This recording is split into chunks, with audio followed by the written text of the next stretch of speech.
Good afternoon and welcome to Talent Talk. Thank you for joining us. And as always, we have two fantastic guests lined up for you to talk about talent, talk about how they're managing talent, and hopefully, give us a few secrets on what the cool stuff they're doing, what they're thinking about, and how they're being successful. And that really is why this show exists. I love talking to business leaders, CEOs, authors, consultants, futurists, whatever it may be, and what should be thinking about what we should be doing around talent. So we've had so many incredible stories and inspiring leaders over the years.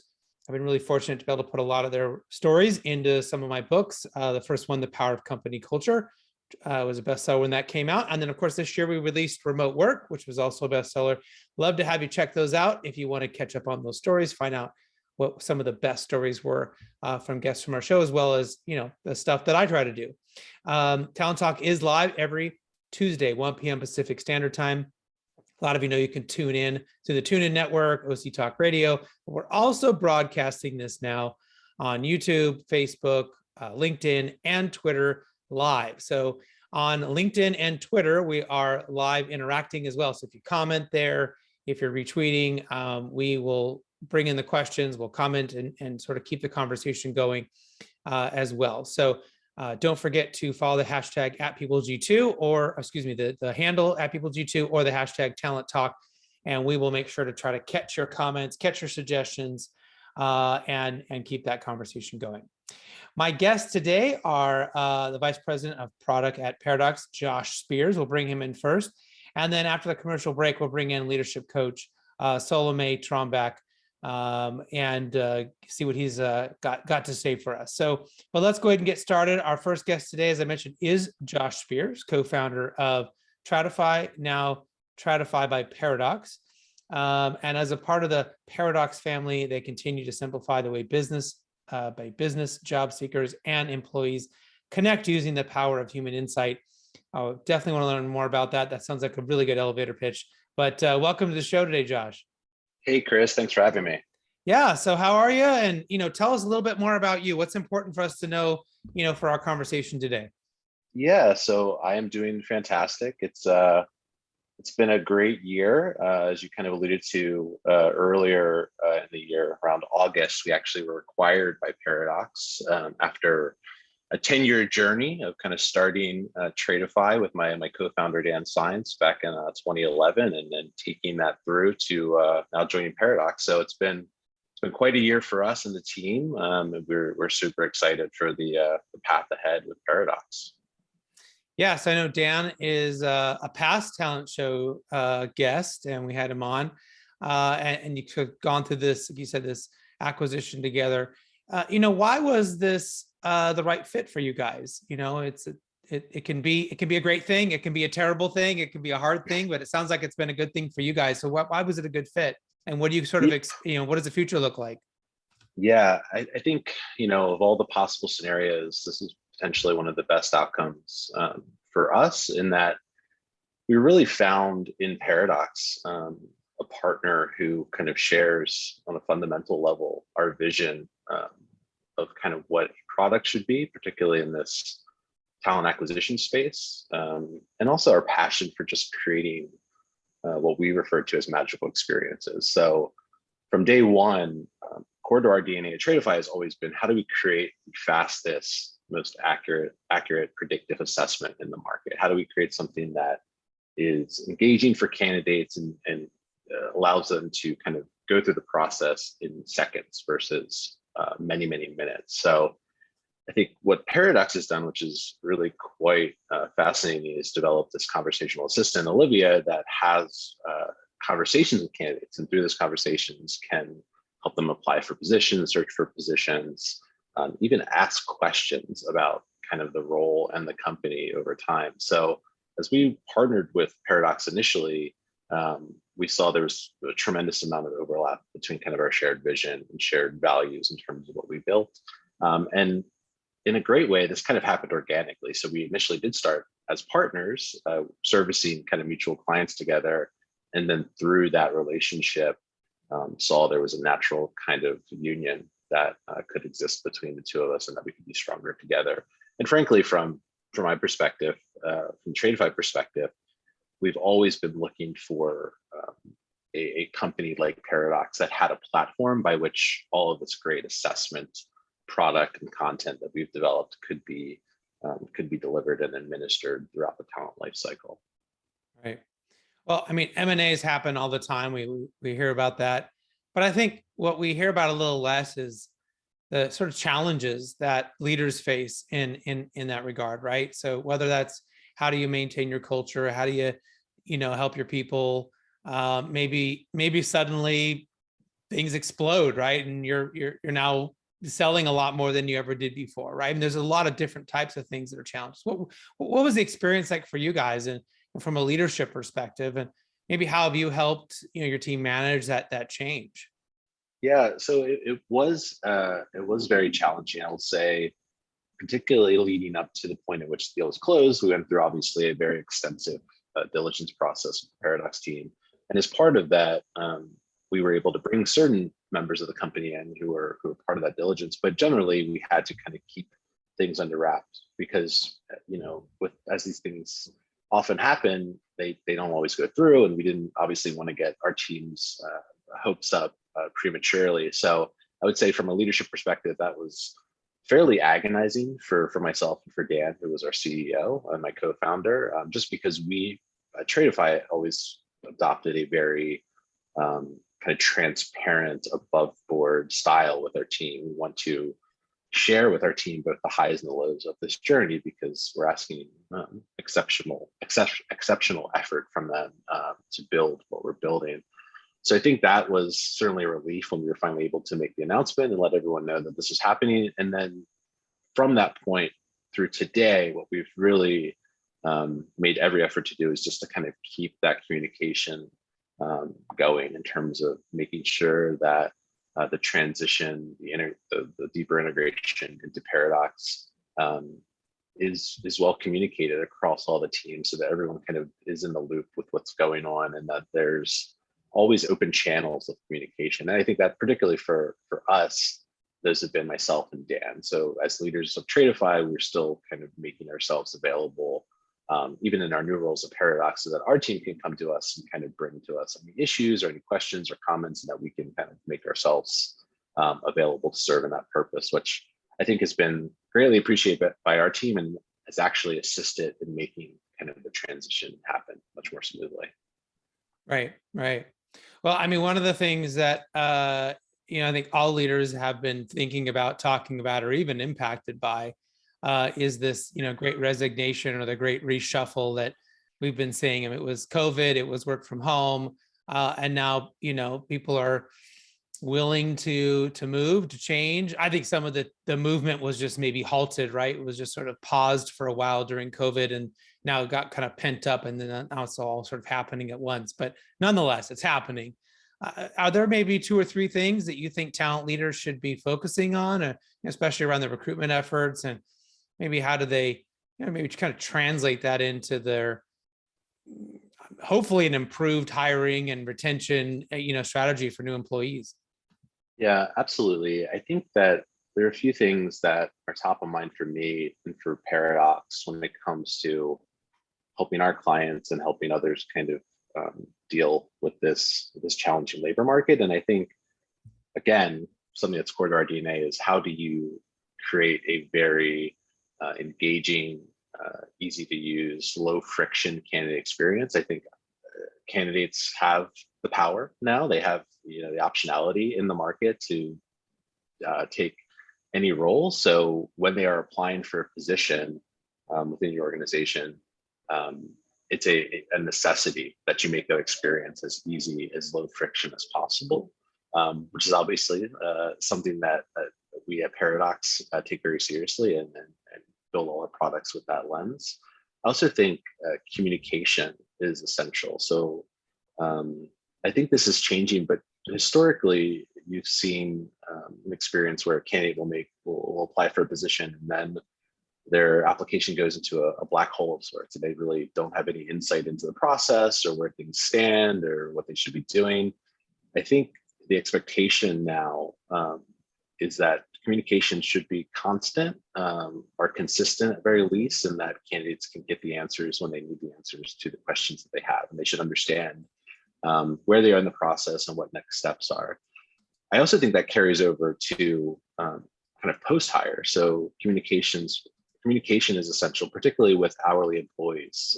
So again, traditionally, hourly employees have kind of been a bit forgotten, I think, in the conversation around things like learning and development and engagement. And something that we've seen over the years, and we've actually built product and will continue to build product to address this, is that companies aren't doing a lot to engage and develop hourly employees. They again have been forgotten in the conversation. So I think the more that organizations can do for those employees to offer them opportunities to be plugged into the company, to be a part of what the company's doing, as well as giving them opportunity to kind of see what path they might have in the company.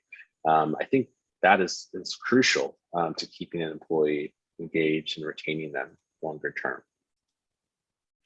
Yeah, I mean, it's really important, and I don't know, I feel like there's sometimes a disconnect, sometimes there's a maybe a lack of thought and like a holistic effort right across that entire process for everybody.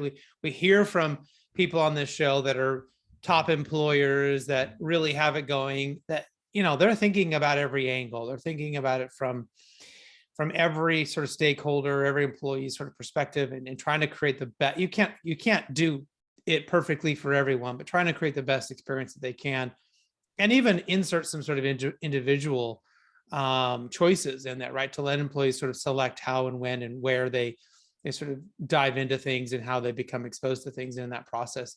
That seems to be the best. And yet we're talking to people who are struggling, right? It's clear that some major part hasn't been thought about, some major part hasn't been dealt with.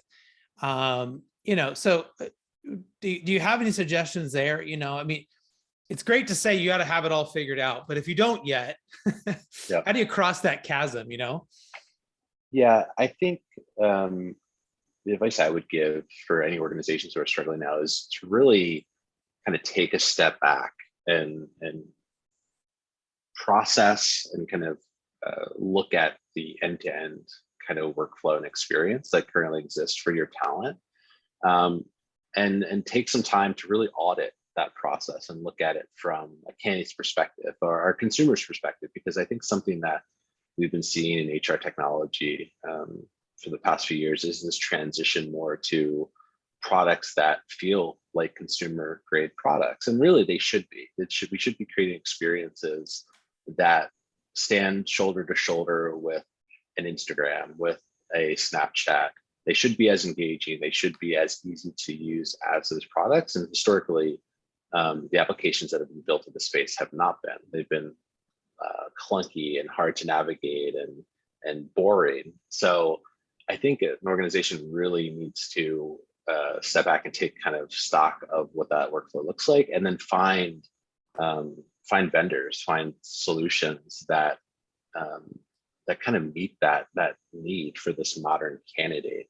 And that does require some change, I think, and some ability to invest in researching what's out there. But I do think it's something that candidates do expect today, and it could very well be a reason that the candidate chooses not to apply with their organization if they have a poor experience applying for a role with an organization. So I think all these things need to be taken into account, and you really, in many ways, are making that first impression with that candidate when they're applying, and you need to take advantage of that opportunity to put your best foot forward, much like the candidate is putting their best foot forward as they're applying and interviewing.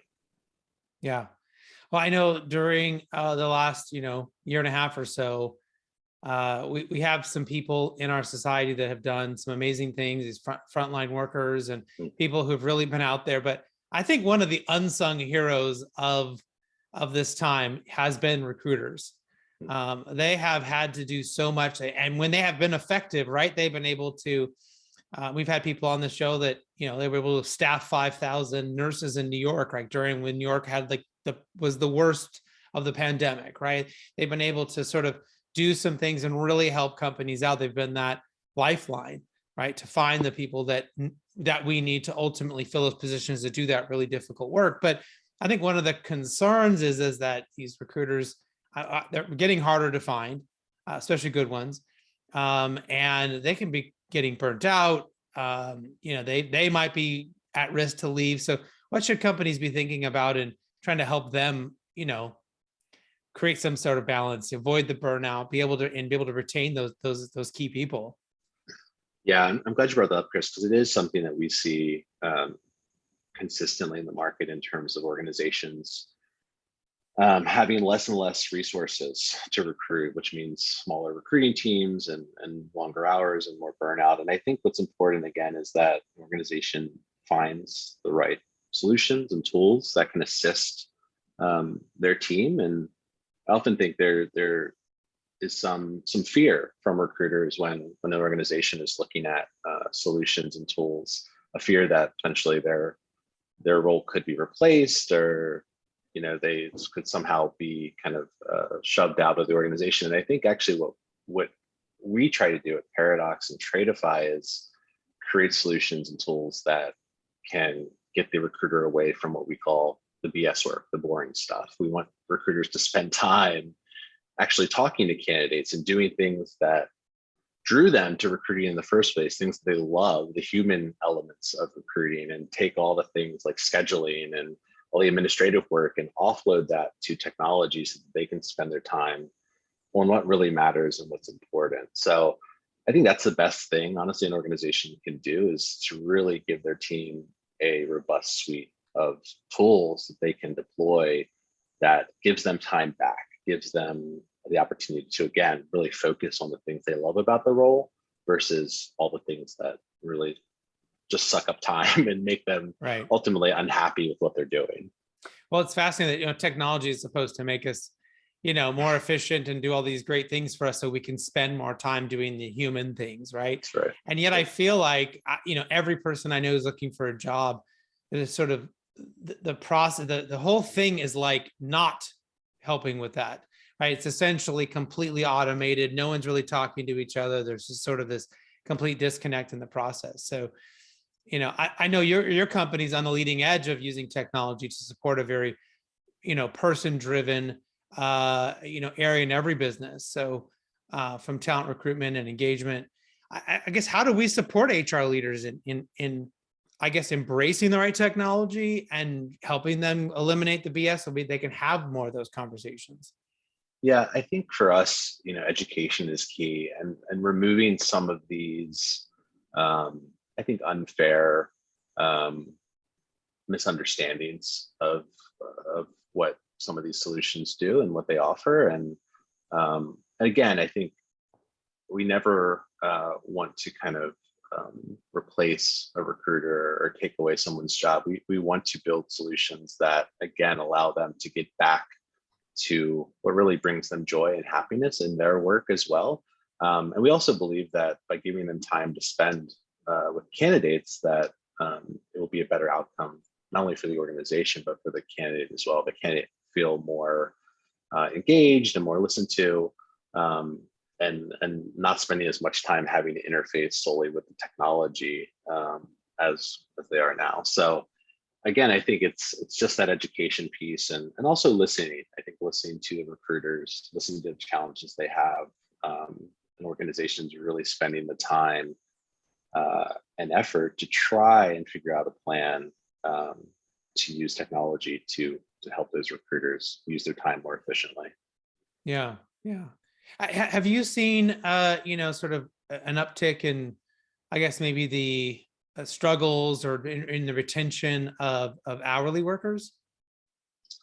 We have, yes. So we are seeing struggles with retention in the hourly space. Again, I just think we're in this interesting time where there's certainly an abundance of optionality for the hourly worker in the market. There's a tremendous amount of roles they could take. I also think this isn't something that has been talked about a ton as part of this labor shortage conversation, but I think the gig economy is also significantly contributing to these changes that we're seeing, because it offers that flexibility and that ability to kind of set your own hours and kind of work for yourself, so to speak. So, and that's really for us, I think, our sweet spot from a Paradox and Tr-AI-tify perspective. We do focus on kind of hourly space, not exclusively, but we prioritize it. And particularly for what we're doing with kind of post-hire in terms of, learning, development, and coaching, that is going to be a focus for us in the hourly space, because again, that audience, I believe, has been traditionally underserved and kind of forgotten. So we want to create tools that can not only help with selection of those hourly workers, but also help organizations retain those workers and provide engagement opportunities for them, as well as development opportunities.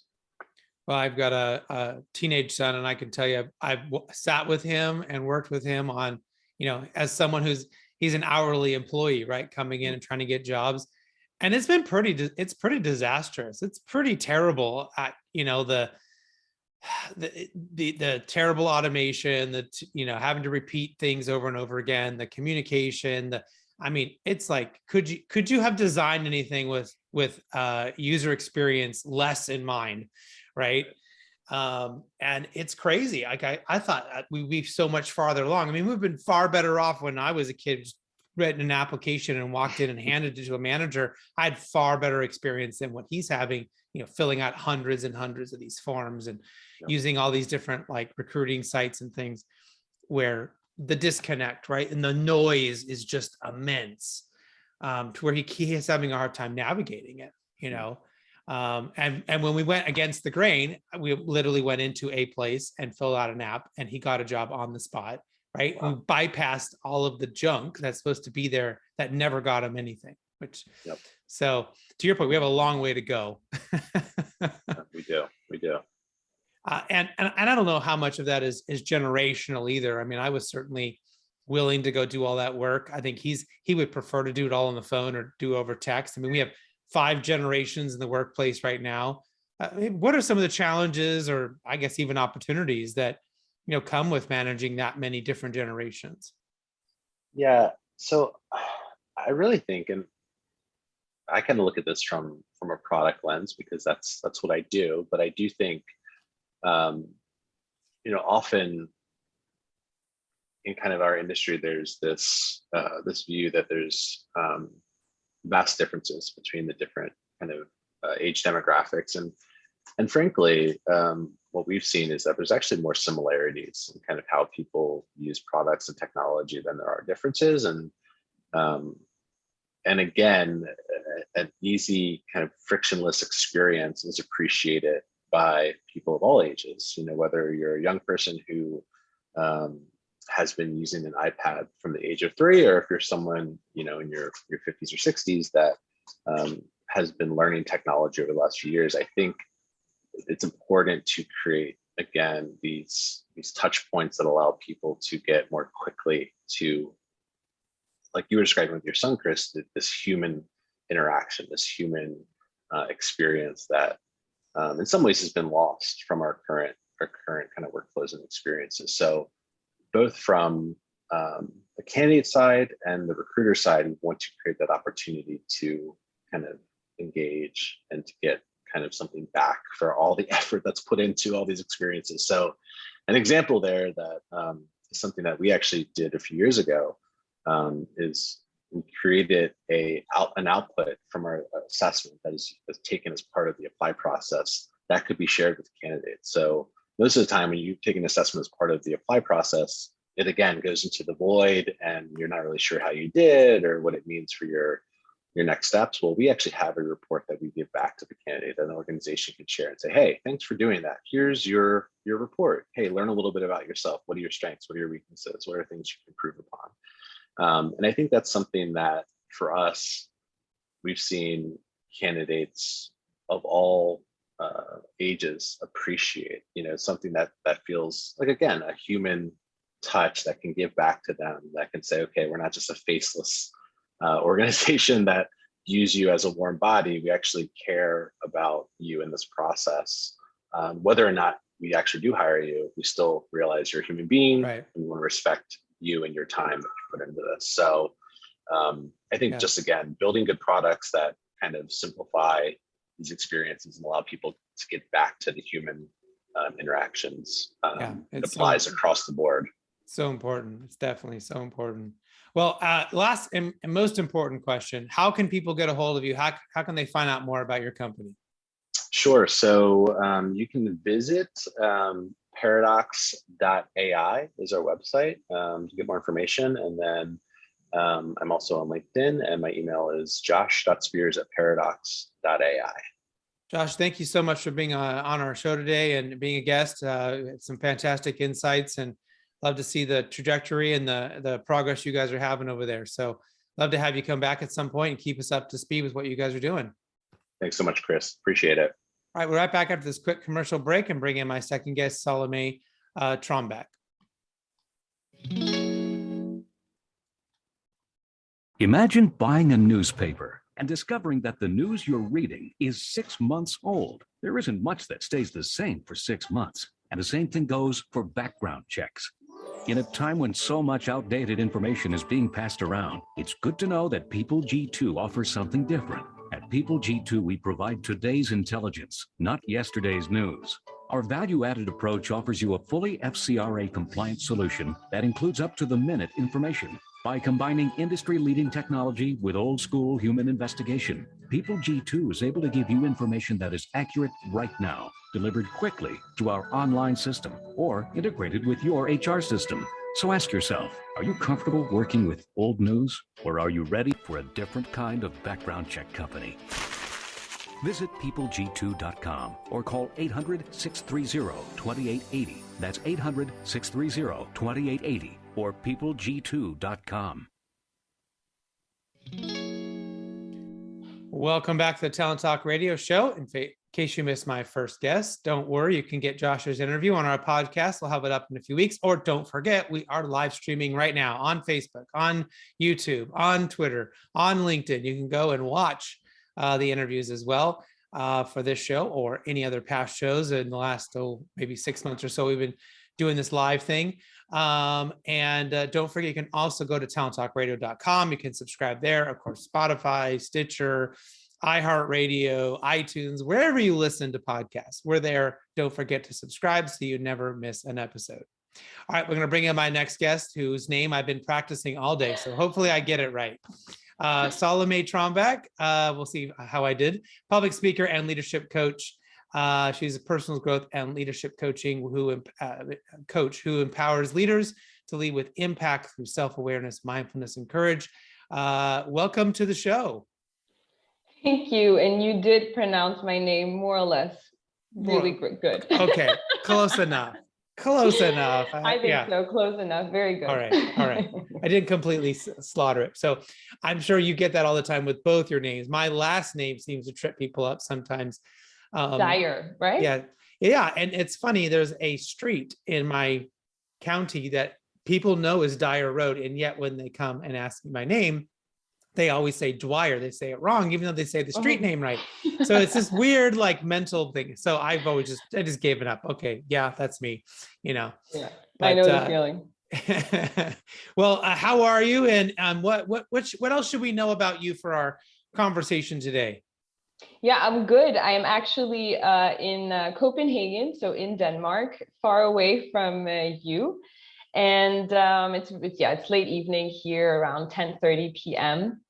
Wow. And I guess what I would love to kind of share with the audience, which might be relevant for our conversation today, is that I am multicultural. So I'm Danish on my mother's side, and I'm French on my dad's side, with some extra roots from a lot of other places. But it's important because I do think that it defines me, both my multiculturalism, but also having lived in a lot of different countries, growing up in an international environment. And it's really had a huge impact in how I view the world. And it's also played a role in my passion and dedication towards personal development and leadership, and just, the journey within and wanting to get to know myself better in order to understand the world better and to show up better as a human and as a coach, which is what I do on a day-to-day basis. Yeah. Well, first, thank you for staying up so late to talk with us. This is a It's live my show, pleasure. so it's hard to move it around. But yeah, we always enjoy having guests from all around the world, and sometimes the timing works, sometimes it doesn't. But I think what you just articulated is the kind of guest, the kind of person that I really enjoy talking to. Someone who is, enjoys understanding different people and different environments and different situations and why they work or why they don't work, right? And is inquisitive enough to say, I want to know more about that, or I want to know more about that person. I think the other end of that spectrum are those kinds of people frustrate me, right? That just don't care to know why this works or why that manager is good or why that employee worked out, right? They just think it's luck and happenstance, or they just don't care. I don't know. So Yeah, I agree with you. But in your own words, since you work with so many specific people and great leaders, or maybe even some not so great leaders, so you know what not to do, but how would you describe a great and an empowering leader? I think that, to me, a great and empowering leader is really three key things. There are a lot of things that can play a part, but I think the first main thing and the starting point is self-awareness. So really having that courage to kind of look inwards and, dare to question yourself, about, how good you are, or just how it is that you view the world, like you're mentioning before, right? I think that it's being self-aware also means that you're very aware of your own values, and you're able to be, congruent, and you're able to live by them. And also you invite your external environment to kind of come in and play a part in that as well. So you value other people's opinions, and you are curious about what the world has to say. I think number two, really important if you want to be a really great leader, is actually understanding your power. So having an awareness of power dynamics, because it's really something that is key to creating trust in a team, an organization, in life in general. And so I think that is super important and not talked about enough in leadership today, if I had to be honest. So yeah, I think, those things lead to the third part, which is really around creating trust. And that means, creating a safe space, creating environments where people feel like their voices are heard and their opinions matter. Yeah. Yeah, those are really important. And I'm not sure we've ever even talked about that idea of power on this show. I know I read with my book club a couple years back, the 48 Laws of Power. And it was really interesting how uncomfortable they were even discussing, the book has no ethics applied to it. It just says, here are the laws, here are the situations where power can happen, and here's how you should deal with it. It doesn't really tell you whether you should or should not implement those strategies, right? That's your own conversation to have. But it's like, the simple one is, don't make your boss look bad. Like rule number one, right? Your boss has power over you. Don't make your boss look like an idiot, or you're going to have a problem, right? It shouldn't be that way. You should be able to be totally truthful and transparent. But like, if you're going to make your boss look like an idiot, you're going to have a problem, right? Your boss has some power at some level to, decide what you work on, or if you get promoted, or do you get a raise, or whatever. So, and that's so interesting, because that's actually like a problem, right? And that's why we need to talk more about that, because that is not the way it should be at all. And this is also where cultures play a part, because everybody views leadership in many different ways, depending on your business culture. And yeah, it has a lot of aspects, and I'm sure you can create a great show about that in the future. But I think it's fascinating that it's like maybe almost something we don't want to talk about. I think, there was some conversation in the last 2 years, I think, around the Me Too movement, especially in the United States, about the level of power that certain people had over other people, right? And then how that maybe impacted those situations, or maybe created more opportunities for them to happen and less opportunities for the victim of those to be able to stop it, right? So we know that power dynamics are out there. Are there situations where, the power dynamic is good? I can think of the negatives, right? But I think are there places where the leaders can use their power for good, and it's something they should be leaning on? Absolutely. I mean, I think with anyone in power, if you do create that self-awareness, so if you do question yourself, then it's an opportunity for you to use your power in a positive way. And if you are self-aware, and if you are, a leader that is authentic as well, you use your power to kind of equalize power, so to put everybody at the same level. It's really just about understanding it, so knowing that it has an impact, knowing that you as a leader will be seen in a different way, and that your words, your actions have impact. And so you need to use it in the right way. You need to include people in the conversation. You need to create a safe space so that people feel that they can trust you. And it's really an art, but it's possible. And so it's just about actually just acknowledging, okay, this is the situation. I'm not running away from it. I'm embracing it. How can I make a positive impact? Well, I'm sure that you have learned a lot about leadership working in 7 different countries, probably more cultures inside of those countries from a traditional cultural sense. And then you have your business cultures that are rapidly different, right, from business to business. So maybe what are some of the big things that you've learned as you've sort of, run across the globe working in all those different places? Yeah, I mean, it's definitely fun, and it's super challenging to go and work, in a lot of different places. But I've been fortunate enough to be able to do that for a lot of different reasons. The last places that I worked internationally, because Denmark is my home and that is where I am now, were Mexico and then China.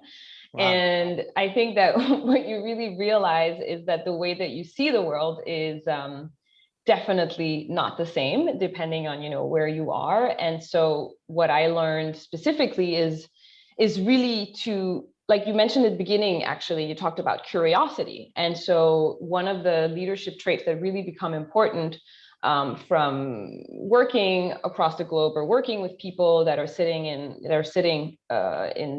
all sorts of different places around the world is the need for traits such as curiosity, for humbleness, for presence, courage. And I have an interesting story is that when I was working in China a couple of years ago, I was working for a Danish company, and it's a company where half of the team was Danish, and so from Denmark, and the other half were Chinese, so from China. And you could not find 2 cultures that are more different. In China, or at least traditionally in the business culture, it's not normal to voice your opinion. You follow your leader, and you definitely do not question their authority. In Denmark, it's very flat hierarchies in most companies. And so it's much more normal and much more common to give your leader feedback and to share your opinion. And so I was initiating a feedback session, which involved all team members, and everybody had to, on a one-to-one basis, share feedback with one another. And management was a part of that. And I had done it several times before, and I really had to realize, okay, this is not going to work in the same way, because you need to adapt. If I want to get the results that we need out of it, then we need to reassess what it is that needs to be done. So I think it's really about taking a step back, asking the question, what is it that we need to get out of? What is it that we need to get out of the situation? How do we get their best? How do we make people more comfortable? And you have to start with yourself. And that's a key lesson in everything. If you want people to be honest, if you want people to share their opinions, if you want people to be vulnerable, you have to start with yourself. So as a leader, it's really great if you can start by, looking at yourself and being like, this is where I would give myself feedback, and you do it in front of people who you want, if you want them to give you feedback, for example. So it's great. I think it's just about being open-minded, and regardless. So I learned a lot of those lessons living abroad, but I think you can learn them, also just working with people that are just different. Yeah. Yeah. And I've noticed there's a certain connection between great leaders and those that are authentic to themselves or their style or what their belief system, their values, right? But I will say, I want to kind of ask you and maybe even challenge you here on this, the idea of being, totally vulnerable and totally critical of yourself in front of your team, because I have seen a disconnect with that, because I've seen a lot of people get very fearful if their leader is too vulnerable, like, and then it comes off as like they're sloppy, they don't know what they're doing, they're, so like, what is that balance between being authentic, being willing to say, yeah, I made a mistake, or maybe I wouldn't have done it this way, or, I've learned from this lesson, as there's kind of a balance there between like just telling them everything and oversharing to the point where you take up too much space in the room, right? There's not enough space for the team members to be there, right? To support them. I always feel like, what they say, the crap rolls downhill, right? So it's like, but I feel like with vulnerability, actually, I feel like it goes uphill. Like, you can go to your boss and say, oh, do I feel like I feel like I totally struggled on this thing, but do we tell that to our team, right? Are we that authentic with them in that way? So what are your thoughts on how do we deal with that? Yeah, I mean, it's a really, really, really valid point. And I know that it is, I mean, you said it, it's all about balance. And honestly, it's all in moderation. So we can never go to an extreme. And that's why we always have to assess certain situations. Vulnerability can create miracles in many ways, because it can really create a lot of connection, a lot of engagement, a lot of things. But you have to be aware of your environment and understand where is what fitting.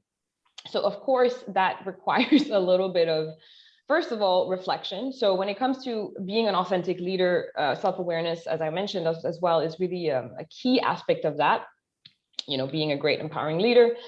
And it's really about, first of all, reflecting within yourself. Because I think what often happens with vulnerable leaders who kind of spill a little bit too much is that they haven't taken enough time to really spend, first think about it within themselves and figure out, okay, what makes sense to actually share. So first you need to, do a lot of self-reflection and assess, okay, what's been going on in the situation? What is it that I feel I need to share, and what value is going to come out of that? So how is it going to be potentially received? So really being aware of what the impact might be. And I think in any case, it's impossible to know whether or not you're going to 100% go too far, because you will always be in a situation as a leader where you're not going to be able to please everybody. You're going to have very different team members on your team. Some people might think that you haven't gone far enough. Some people will think that you've gone too far. And so it's really about reining that in and saying, what am I comfortable doing?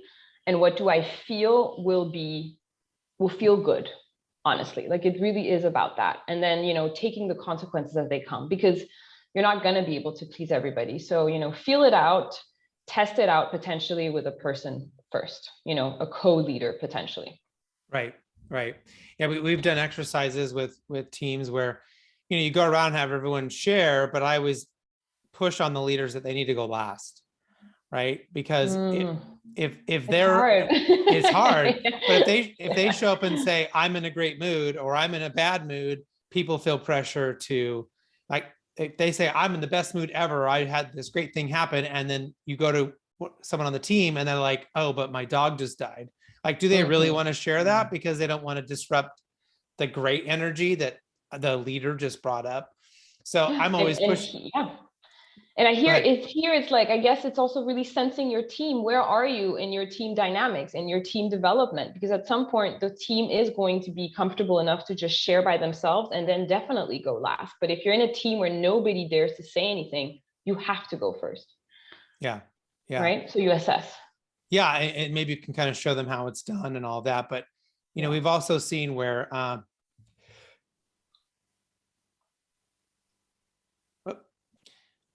excuse me there. I had a sneeze and I was able to mute it so everyone didn't hear. But that's what happened. Amazing. That was the pause. So I thought dead air was better than me sneezing on air. So anyways, but yeah, I think, it's, if you go around the room and people are struggling, then I've always suggested to leaders, you need to shut up and deal with their stuff first, right? We need to show them that if they're struggling, if they're having a hard time, that we can help them, support them, and be there for them. If then they're all okay and they're generally doing well, then that's a good opportunity to share where you're at, right? Or maybe where you're struggling, where they could help you, right? And so you made the point of it being balanced. And that's the only sort of way I've been able to balance it, is by kind of making that rule of, they're struggling, I need to shut up. If they're okay, then I can talk a bit more. So, because you can't just be one way all the time, right? Or else no one's ever getting what they need overall. I think that's. Yeah, no, I agree. And I think it's good to, to have, different types of practices. I mean, we need to try different things out in leadership and see, what works, and different things will work for different people. So also, again, being authentic, don't just do whatever some book is telling you to do, like feel it out, try it out. And if it doesn't feel right, don't do it. Right. So, are there other ways you think that leaders can show up more authentically, or, I guess if you're trying to coach someone who's maybe been struggling with this, but what are some of the things that they should be thinking about right away? I think, first of all, what I've seen a lot is that there's a lot of comparing. So as a leader, sometimes you can struggle a little bit with your own, confidence and your own ability to really show up the way you want to. And I think it's really important for everyone to really just acknowledge that nobody's perfect, and that it's okay to, in that way, be more real. And that it's okay to, acknowledge what it is that you're really good at, your strengths, and really focus on those. And at the same time, be open and honest about some of the things that aren't that great. I mean, you were just having a conversation as well about recruitment. And what it comes back to as well with, great leaders, is that if you are aware of what you're good at and what you're not so great at, you can also hire the people that really, match you in the best way possible. And so I think it's really about focusing on that as well, right? And opening up to wanting to learn more about what other blind spots do you have, what other limitations do you have. Asking for feedback is a great way of becoming smarter about yourself. Right. Yeah, and to be honest, I think also, I mean, if I use a lot of meditation in my coaching as well, because that's something that's very dear to my heart and something that's worked for me. And I would honestly recommend any leader out there as well to find a mindfulness practice that works. Because once you take that time for self-reflection, whether it is to meditate or just to journal in the evening about how, you think your day went, or, just asking yourself a couple of questions and writing them down, it can really help creating that little break in the day to just reflect and see, where is something that I should be proud of, and where is something where I need to be better. So the mindfulness sort of technique, or having that a meditation or something in there, I think really what it is the opportunity for your brain to be bored, right? To not be occupied and not to be stimulated. And so why do so many good ideas come to us in the shower, or when we're taking a walk, or, you know what I mean, or we're driving in our cars? Because we've limited the stimuli. Right. And our brain has an opportunity to like go back and start processing things. So either you can take more showers or more drives in the car with no radio on, I guess, or you could, meditate. I think that's a really, really great one. And sometimes people feel unsure of how to do it, or even concerned they're not doing it correctly. I think if you just turn on one of those apps, you can do a guided one, you can do an unguided one. Give yourself, just try 30 minutes. I have seen sometimes you get really great, kind of clarity in the moment, but I think sometimes you get it later on because your brain just had time, right? Mm-hmm. It's like sleeping. Our brain does so much work while we're sleeping. And it's the same thing when we stop during the day to journal, to meditate, to do something to allow ourselves, not on our phones, not watching TV, not doing something where our brain has to be active, but you bring up a really great point. Are there any particular ones that you think are better than others that maybe someone might want to try? You mean in terms of meditation techniques, or? Yeah. I mean, I think, okay, so first of all, I think it is like you're saying, people can either be a little bit scared of it or have these expectations towards what is it that it's supposed to give me right away. So first of all, for anyone listening, really just leave out any expectation. You can sit, you can lie down. I mean, lie down, you might risk falling asleep, but you can stand up. I think, take away all the noise of what you hear from the outside world and just kind of what feels right for you in that moment. You can close your eyes, you can keep a soft gaze, whatever it is. And it doesn't matter what happens in those 10 minutes, doesn't matter if a million thoughts come to you, just accept whatever is coming.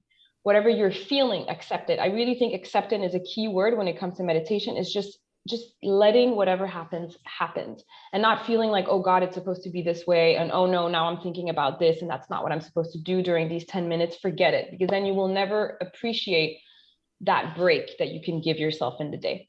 And if you realize, it's not for you, I have some friends who are like, I'm in awe of what you're doing, Salomé, but it's just not for me. I go for a run. I'm like, great, whatever works for you. You can take a walk in the forest. It doesn't matter. Don't get caught up with, what people are saying. If it feels right for you, that's what you do.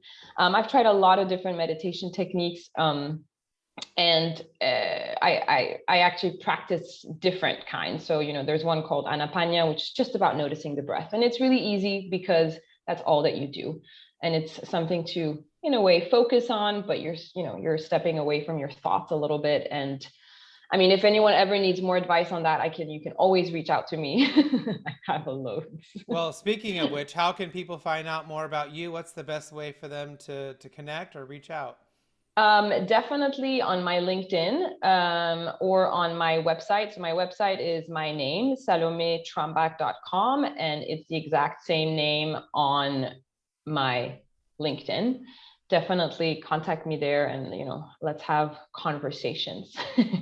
And if anyone is challenged when it comes to spelling names Yes. like myself, Salome.